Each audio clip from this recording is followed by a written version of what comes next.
everyone. Our today's class of class 10, chapter 14, economic importance of plants and animals, and this is part 3 of this chapter.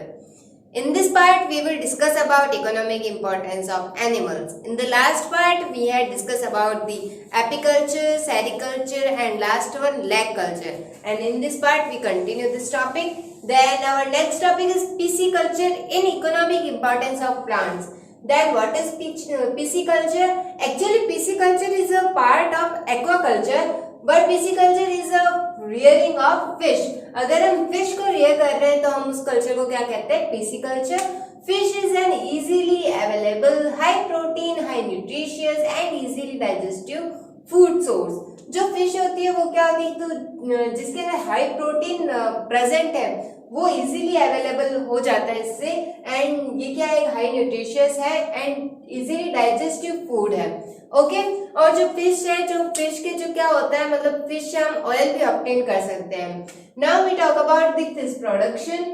For fishery breeding and production is done by making ponds and lakes. जो fishery है, fishery के लिए या फिर fish production के लिए जो breeding या फिर जो प्रोडक्शन होता है फिश का, वो पॉन्ड्स एंड लेक्स बना के किया जाता है. Okay. It is a 1500 year old industry in West Bengal, Odisha and Bihar.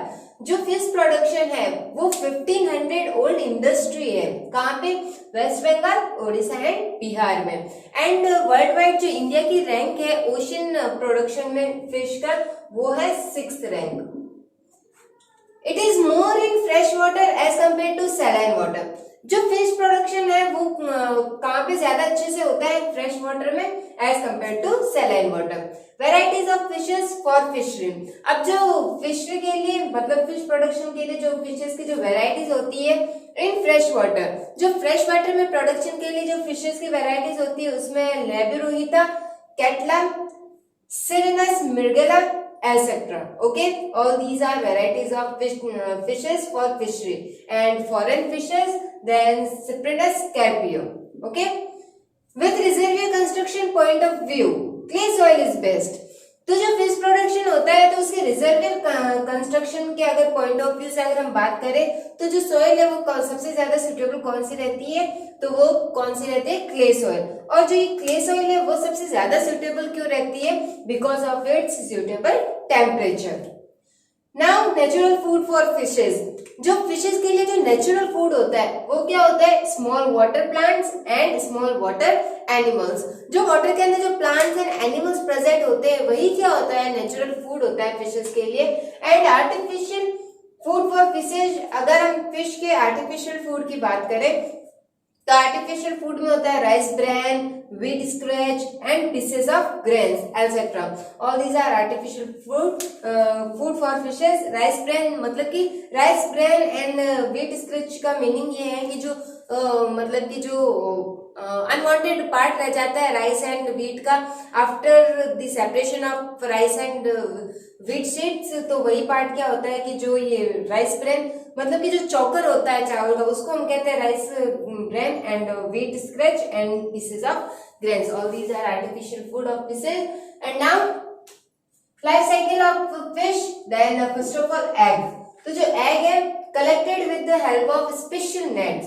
तो जो फिशेस के जो नेट्स हैं वो किसकी हेल्प से कलेक्ट किए जाते हैं? कई सारे स्पेशल टाइप के नेट्स होते हैं, उनकी हेल्प से हम क्या करते हैं? जो फिशेस के एग है उसको कलेक्ट करते हैं. फिर जो ये एग है उसमें से क्या बाहर निकलता है? लार्वा. ओके. तो जो ये लार्वा होता है फिश का वो कहां से निकलता है? एग से. And it is known as ichthyoplankton. Ichthyoplanktton is nothing but small fishes and poured in production poured. जो एग से अभी हम वो एग किसके अंदर डेवलप्ड हो गया? लार्वा, इक्थायोप्लैंक्टन में. जो इक्थायोप्लैंक्टन है वो क्या होता है? स्मॉल फिशेज होती है. और इक्थायोप्लैंक्टन को हम कहाँ पे स्टोर करके रखते हैं या फिर कहाँ पे उसको हम रखते हैं? तो वो हम रखते हैं प्रोडक्शन पॉन्ड में. Now इक्थायोप्लैंक्टन is develops into एंगुलिका. बाद में जो इक्थायोप्लैंक्टन है वो किसके अंदर डेवलप हो जाती है? एंगुलिका में. And it is transferred into ponds for production. अब ये प्रोडक्शन पॉन्ड से इसको हम कहाँ पे ट्रांसफर कर देते हैं? पॉन्ड्स में. किसके लिए? प्रोडक्शन के लिए. Then for protection, these are treated with CuSO4, KMnO4, etc. एंगुलिका के प्रोटेक्शन के लिए हम कौन से सॉल्ट्स यूज करते हैं? तो हम यूज करते हैं copper sulphate, potassium permanganate etcetera. और ये सॉल्ट्स हम क्यों यूज करते हैं? ताकि जो ये हमारे फिशेस है वो किससे सफर ना करे, किसी भी डिजीज से। Then various nets are used for catching fishes. बाद में जब ये एंगुलिका एडल्ट फिश के अंदर कन्वर्ट हो जाएगी या फिर एडल्ट फिश में डेवलप हो जाएगी, तब हम उन फिशेस को किसकी हेल्प से कैच कर लेंगे? वेरियस नेट्स की हेल्प से। तो इसी तरीके से जो फिशरी है या फिर जो फिश प्रोडक्शन है वो आर्टिफिशियली पॉन्ड्स एंड जो लेक्स है उनको बना के हम क्या करते हैं? प्रोसीड करते हैं। And then various nets are used for catching fishes. बाद में जब ये एंगुलिका एक फिश के अंदर कन्वर्ट हो जाएगी एडल्ट फिश में, तब हम क्या करेंगे? जो वेरियस नेट्स हैं उनकी हेल्प से जो इन फिशेस हैं उनको कैच कर लेंगे और बाद में जो इनसे जो फिनिश्ड प्रोडक्ट रेडी करेंगे या फिर एज अ फूड भी इसको क्या कर सकते हैं? कंज्यूम कर सकते हैं। तो फिर आगे इन फिशेस के साथ में क्या होता है? जो भी प्रोसेस है वो फॉलो होती है। अब जो ये कंप्लीट साइकिल है वो कहाँ पे फॉलो होता है? जब हम आर्टिफिशियली फिश प्रोडक्शन करते हैं तब वहां पे ये जो साइकिल है वो फॉलो होता है। एक्चुअली में जो लाइफ साइकिल है फिशेस का वो क्या होता है? डिफरेंट होता है। उनके अंदर जो एग है वो लार्वा के अंदर कन्वर्ट होता है। लार्वा के बाद में वो किसके अंदर? फिंग्रिल्स एंड जेवलिन फिश इन सब में कन्वर्ट होते हैं और बाद में जाके एडल्ट फिश में वो क्या होती है? कंप्लीटली डेवलप्ड होती है। बट जो ये साइकिल है वो किसके लिए था? आर्टिफिशियल फिश प्रोडक्शन के लिए। Then this one is fourth economic importance of animal which is pisciculture. And the next one is animal husbandry. And what is animal husbandry? The branch of agricultural science in which food of pets, their residence, health, breeding, etc. are studied is known as animal husbandry. Science की वो branch जिसके अंदर हम किसके बारे में पढ़ते हैं? हम जो पेट्स के फूड हैं, उनके रेसिडेंस, उनकी हेल्थ, उनकी ब्रीडिंग के बारे में स्टडी करते हैं, उसको हम कहते हैं animal husbandry. And in this one the first one is dairy poultry. Then about dairy poultry in India almost 55% is buffalo and 43% is cow। अब जो 55% है यानी 43% है, ये किसका है? कि जो वर्ल्ड में कंप्लीट वर्ल्ड में जो नंबर्स ऑफ बफेलो है उसमें से 55% बफेलो कहाँ है? हमारे इंडिया में। एंड जो 43% बफेलो काउ है, 43% है वो क्या है? काउ है हमारे इंडिया में। Then India is at first in milk production। अगर हम मिल्क प्रोडक्शन के पॉइंट ऑफ व्यू में बात करें तो जो वर्ल्ड वाइड में जो इंडिया की रैंक है वो first. And India is at second rank in numbers of goats के नंबर्स में इंडिया कौन से नंबर पे है? Second. And India is at third rank in numbers of sheep. And India is at seventh rank in poultry farming. Poultry farming में जो India का rank है वो क्या है? 7। अब जो ये एनिमल्स हैं वो एंशियंट टाइम से ही हमारे लिए बहुत ज्यादा यूजफुल रहे हैं, फिर चाहे वो ट्रांसपोर्टेशन के लिए हो, फिर वो एज अ फूड हो या फिर उनके जो फूड प्रोडक्ट्स हो वो हो। तो उन सभी मटेरियल सब्सटेंसेस के लिए जो ह्यूमन बीइंग है वो किसके ऊपर डिपेंडेंट रहा है? एनिमल्स के ऊपर। ओके, तो उन्हीं में से जो एनिमल्स की जो रिक्वायरमेंट है, मतलब एनिमल्स से जो हमारी रिक्वायरमेंट है उसको फुलफिल करने के लिए हम क्या करते हैं? कई सारे एनिमल्स को एज अ पेट यूज करते हैं, मतलब कि उनको क्या करते हैं? पालते हैं। जिसमें से सबसे फर्स्ट है हमारे डेयरी पोल्ट्री, जिसके अंदर हम क्या स्टडी करेंगे कि हम उन जानवर या फिर उन एनिमल्स को क्या करेंगे? रियर करेंगे जिनसे हम क्या ऑब्टेन करते हैं? मिल्क। और मिल्क प्रोडक्शन में जो हमारे इंडिया की रैंक है वो क्या है? फर्स्ट है। It is more important in context to milk production. तो अभी हमने डिस्कस किया था कि जो बफेलो है वो क्या है? 55% एंड काउ है 43%। तो परसेंटेज किसका ज्यादा है? बफेलो का। तो मिल्क प्रोडक्शन के पॉइंट ऑफ व्यू में बात करें तो जो सबसे ज्यादा इंपॉर्टेंट है वो कौन है? Buffalo. People have been using milk of animals for their nutrition, domesticating as pets। तो जो पीपल है वो क्या करते हैं? जो एनिमल्स का जो मिल्क है उसको न्यूट्रिशन के लिए यूज करते हैं, तो इसीलिए वो क्या करते हैं? इन पेट्स डोमेस्टिकेटिंग एज पेट, इसीलिए वो क्या करते हैं? इन सभी जानवर को पालते हैं। At present milk production has become a major and profitable business of dairy industry. अभी प्रेजेंट टाइम में जो मिल्क प्रोडक्शन है वो क्या बन गया है? बहुत ही ज्यादा प्रॉफिटेबल बिजनेस बन गया है डेयरी इंडस्ट्री का। Now the advanced varieties of buffalo. अब हम कुछ वेराइटीज की बात करते हैं जैसे कि बफेलो, काउ एंड गोट से, जिनसे हमें क्या ऑब्टेन होता है, मिल्क ऑब्टेन होता है। तो सबसे पहले advanced varieties of buffalo is Jafarabadi, Murrah, सुखी, भदवारी एंड मेहसाना। ये सभी किसकी वेराइटीज है, बफेलो की। And next one is advanced varieties of cows, कि जो काउस की जो एडवांस्ड वेराइटीज है उसमें से है Gir, Sahiwal, Sindhi, Devki, Haryanvi, etcetera. And next one is advanced varieties of goats. Then the advanced varieties of goats में है Sirohi, Barbari, Kashmiri, Pashmina, Jamnapari, etcetera. All these are the varieties of goats. Okay, ये सभी क्या है, डिफरेंट डिफरेंट वेराइटीज हैं बफेलो, काउस एंड गोट्स की। तो जो एनिमल्स होते हैं वो हमारे ह्यूमंस की तरह ही क्या करते हैं, मतलब सिक होते हैं। तो उन सभी को प्रोटेक्ट करने के लिए, मतलब कि उनको डिजीज से प्रोटेक्ट करने के लिए, क्योंकि अगर जो हमारे एनिमल है अगर वो किसी भी डिजीज से अगर सफर करेंगे तो उनसे ऑब्टेन होने वाले जो भी प्रोडक्ट्स है या फिर जो भी मिल्क है उसमें भी क्या होगा, एक अफेक्ट होगा। तो इसी वजह से by proper immunization against diseases like chicken pox, tuberculosis, slug, rust, gland disease etcetera they can be check, prevented and controlled.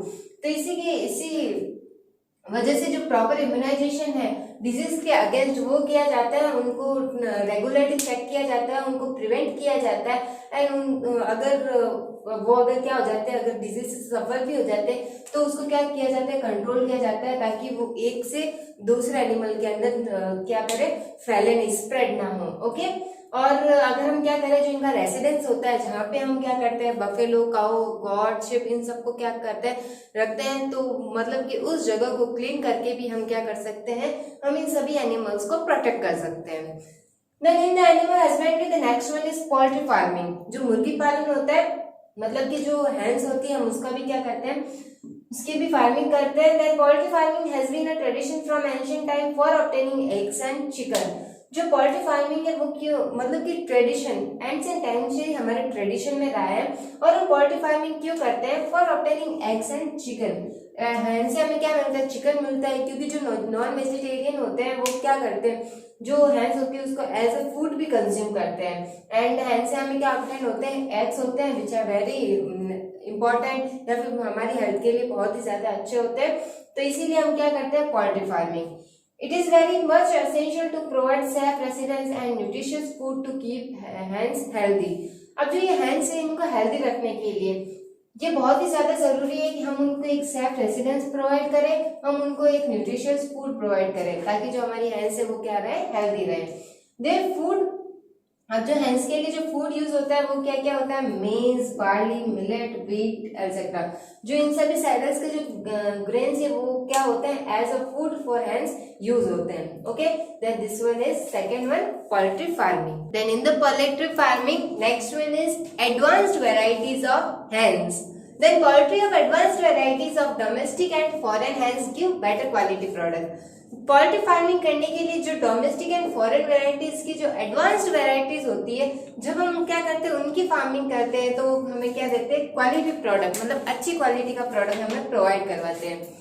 First one is domestic varieties and in the domestic varieties अशीर, करमन, बशरा, कैटगन etcetera, all these are the domestic varieties. And in the foreign varieties, Leghorn, Rhode Island, Yard, Plymouth Rock, etc. All these are foreign varieties. And in hens, there is a virus-generated disease which is known as Ranikhet, due to which death rate of hens is more. जो hence है उनके अंदर क्या होती है, एक virus disease generate होती है, मतलब जो ये डिजीज है वो किसकी वजह से होती है, वायरस की वजह से। And this disease is Ranikhet, और इसी डिजीज की वजह से जो डेथ रेट है हैंस की वो भी क्या हो गई है, इंक्रीज हो गई है। Good maintenance and careful care of hens is important for gaining benefits of poultry farming. Poultry farming में मतलब कि बेनिफिट्स गेन करने के लिए जो उनका मेंटेनेंस है वो हमें क्या रखना चाहिए, गुड, एंड उनकी क्या करनी चाहिए, careful care. Okay, then this one is poultry farming and next one is wool industry. In northern India, sheep rearing is largely done.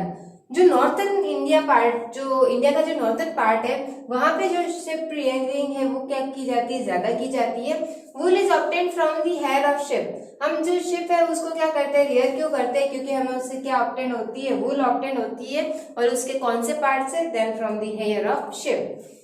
The color of wool depends upon the species of ship and its climate। अब जो वूल का जो colour है वो इस बात के ऊपर डिपेंड करता है कि जो वो शिप है वो कौन से स्पीशीज की है और जो वो जहाँ पे वो रहती है उसका क्लाइमेट कैसा है। And now there are some varieties of sheep and domestic varieties are Lohi, नारी, Marwari and Patanwadi. Okay, all these are domestic varieties of ships. Next one is coral and coral reefs. Then after animal husbandry, our next economic importance of animal is coral and coral reefs. Then what is coral?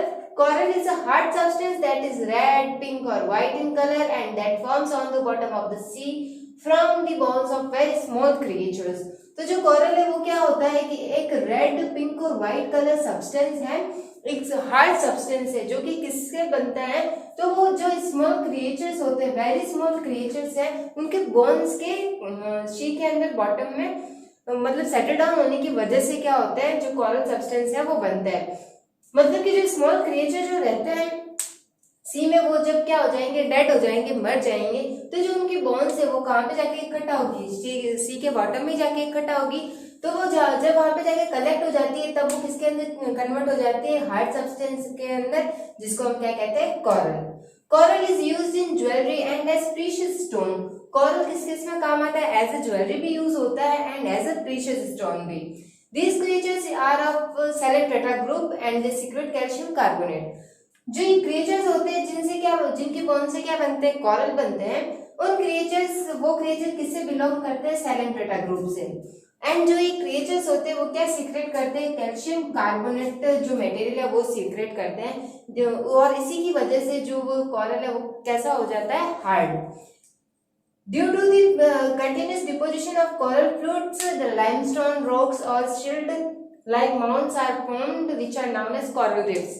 और इसी मतलब कि इसी secretion की वजह से, इसे continuous deposition के कारण जो ये कोरल फ्लूइड है, मतलब कि जो ये कोरल्स होते हैं, जो क्रिएचर्स होते हैं, वो क्या हो जाते हैं, जब डेड मर जाते हैं तो वो क्या सीक्रेट करते हैं, कैल्शियम कार्बोनेट सीक्रेट करते हैं। और इन्हीं कोरल के कंटिन्यूस जो फ्लूइड जो सीक्रेट होता है, उनके कंटिन्यूस डिपोजिशन से क्या होता है कि जो कोरल है वो किसके अंदर कन्वर्ट होने लग जाता है, लाइमस्टोन रॉक्स में और शील्ड लाइक मॉन्ड्स में। तो जब स्टोन्स एंड ये रॉक्स जब बनते हैं और उन्हीं को हम क्या कहते हैं, coral reefs. Okay, then this one is our next economic importance of animals, which is coral and coral reefs. Then after coral and coral reefs, the next economic importance of animals is pearl culture. Then pearl is a small, hard, shiny, white ball type substance that forms in the shell of an oyster। जो Perl होता है, actually जो Perl होता है वो क्या होता है, एक मोती होता है जो कि कैसा होता है, small and hard, shiny and white ball type होता है। और ये कहाँ पे बनता है, in the shell of an oyster. Oyster is belong to the mollusca group. जो मोलस्का ग्रुप में एक ऑयस्टर को हिंदी में हम क्या कहते हैं, सीप। तो इस ऑयस्टर की जो शेल होती है उसी के अंदर जो hard and small shiny substance बनता है उसी को हम क्या कहते हैं, पर्ल, मोती। It is used in jewellery. जो पर्ल्स है वो कहाँ पे यूज होते हैं, ज्वेलरी में यूज होते हैं।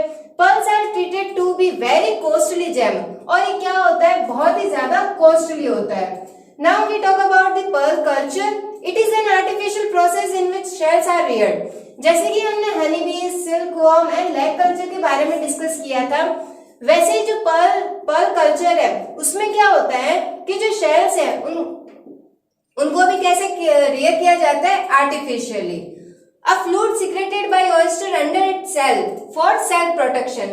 इसके अंदर क्या होता है कि जो ऑयस्टर होते हैं वो क्या करते हैं, अपनी ही शेल में एक फ्लूइड को सीक्रेट करते हैं। और इस फ्लूइड को वो सीक्रेट क्यों करते हैं, फॉर सेल्फ प्रोटेक्शन, खुद के प्रोटेक्शन के लिए ही वो सीक्रेट करते हैं। बट ये जो फ्लूइड होता है वो क्या हो जाता है, एक हार्ड सब्सटेंस के अंदर कन्वर्ट हो जाता है, जिससे हमें क्या ऑब्टेन होते हैं, पर्ल्स ऑब्टेन होते हैं। और उसी पर्ल को हम क्या करते हैं, एज ए ज्वेलरी या फिर एज ए कॉमर्शियली हम उसको यूज करते हैं।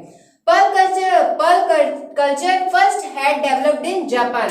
सबसे पहले जो पर्ल कल्चर है वो कहाँ पे किया गया था? जापान में। Lingah pearl is considered to the best pearl. जो सबसे बेस्ट वैरायटी का जो पर्ल होता है वो कौन सा होता है? Lingah pearl. Pearls obtained from shells of fresh water are considered to be less valuable. अब टू टाइप्स के वाटर होते हैं, fresh water and saline water. Fresh water में अगर ऑयस्टर अगर सर्वाइव कर रहा है तो अगर हम उससे पर्ल ऑब्टेन करते हैं तो उन पर्ल्स की वैल्यू क्या होती है? लेस होती है। जो सैलाइन वाटर में जो ऑयस्टर सर्वाइव करते हैं उनसे जो हम पर्ल ऑब्टेन करते हैं वो क्या होते हैं? मोर वैल्यूएबल होते हैं। और ऑयस्टर कौन से ग्रुप से बिलोंग करते हैं? मोलस्का ग्रुप से। Then this one is our next economic importance which is pearl culture. And last one is some other uses of animals in which the first one is colour. Some insects which grew on cactus, tannin and coquino are obtained from their dry body. कुछ ऐसे insects होते हैं जो कि कहाँ पे grow करते हैं? कैक्टस, टैनिन एंड कोकिनो के जो प्लांट्स होते हैं उनके ऊपर ग्रो करते हैं। जब वो क्या हो जाते हैं? डेड हो जाते हैं, तब उनकी ड्राई बॉडी से क्या हम ऑब्टेन करते हैं? कलर्स ऑब्टेन करते हैं। And these colours are used in cosmetics. और कॉस्मेटिक्स के अंदर जो कलर यूज में लेते हैं हम वो क्या लेते हैं? यही कलर यूज में लेते हैं जो कि कलर हमने कहां से ऑब्टेन किए हैं? ड्राई बॉडी, जो बॉडी थी इंसेक्ट्स की उनसे। Second one is scavenger. These are feed on dead plants and animals. जो स्कैवेंजर्स होते हैं वो किसके ऊपर सर्वाइव करते हैं? जो डेड प्लांट्स एंड एनिमल्स होते हैं उनके ऊपर सर्वाइव करते हैं। और स्कैवेंजर की हेल्प से जो हमारा एनवायरमेंट है उस एनवायरमेंट में जो डेड प्लांट्स एंड एनिमल्स होते हैं उनकी जो फॉल स्मेल होती है वो स्प्रेड नहीं होती है। और इन्हीं की वजह से जो हमारा एनवायरमेंट है वो भी कैसा रहता है? प्लीजेंट एंड क्लीन रहता है। Examples of scavengers are ants and cockroaches. Next one is medicinal use. जैसे कि हमने प्लांट्स में डिस्कस किया था कि प्लांट्स की क्या होती है? मेडिसिनल यूज होती है। वैसे ही जो एनिमल्स है उनके भी मेडिसिनल यूज होते हैं। For example blister beetle. जो ब्लिस्टर बिटलर इंसेक्ट है उससे हम क्या ऑब्टेन करते हैं? कैंथरेटिन मेडिसिन। और ये मेडिसिन किसमें काम आती है? हेयर फॉलिंग में। मतलब अगर हमें कौन सी प्रॉब्लम है? हेयर फॉल की प्रॉब्लम है तो हमें कौन सी मेडिसिन दी जाती है? कैंथेरिडिन, जो कि कहां से ऑब्टेन होती है? इंसेक्ट से। नेक्स्ट वन इज हनी, जिसको हम ऑलरेडी डिस्कस कर चुके हैं और वो हमें कहां से ऑब्टेन होता है? From honey bee. And the next one is carminic acid. Carminic acid is obtain from cochineal insects. जो कोकिनल इंसेक्ट्स होते हैं वहां से हम क्या ऑब्टेन करते हैं? कॉर्मिनल एसिड। और जो ये कॉर्मिनल एसिड है वो कौन से ट्रीटमेंट में यूज होता है? That is the treatment of cough, pain and headache. Next one is as a food item. हम एनिमल्स को एज अ फूड आइटम भी यूज करते हैं। जैसे कि जो नॉन वेजिटेरियन जो ह्यूमन बींग्स होते हैं वो क्या करते हैं? जो फिश, हैंस, जो भी मतलब एनिमल्स होते हैं उनको एज अ फूड भी कंज्यूम करते हैं। And the last one is agents of pollination in plants. जो प्लांट्स के अंदर जो पॉलिनेशन की प्रोसेस होती है उनके अंदर जो एज एजेंट भी एनिमल्स हैं वो क्या होते हैं? यूजफुल होते हैं। For example butterfly, ants, honey bee, flies etcetera. जो ये सारे इंसेक्ट्स हैं वो क्या करते हैं? एज ए एजेंट भी काम करते हैं पॉलिनेशन प्रोसेस में। और इसी पॉलिनेशन प्रोसेस से जो क्या होते हैं? जो फ्लोवरिंग प्लांट्स होते हैं उनके अंदर फर्टिलाइजेशन की प्रोसेस होती है। Okay, then these are some other uses of animals. Then with this topic our part 3 of this chapter is now completed. इस पार्ट के अंदर आज हमने जो अदर यूजेस थे इकोनॉमिक इंपॉर्टेंस एनिमल्स के उनको डिस्कस किया था। फर्स्ट हमने डिस्कस किया था पिसिकल्चर एंड देन हमने कोरल एंड कोरल रीफ्स के बारे में डिस्कस किया था। Next pearl culture and last one is other uses of animals. And now our chapter 14 is now completed. Thank you.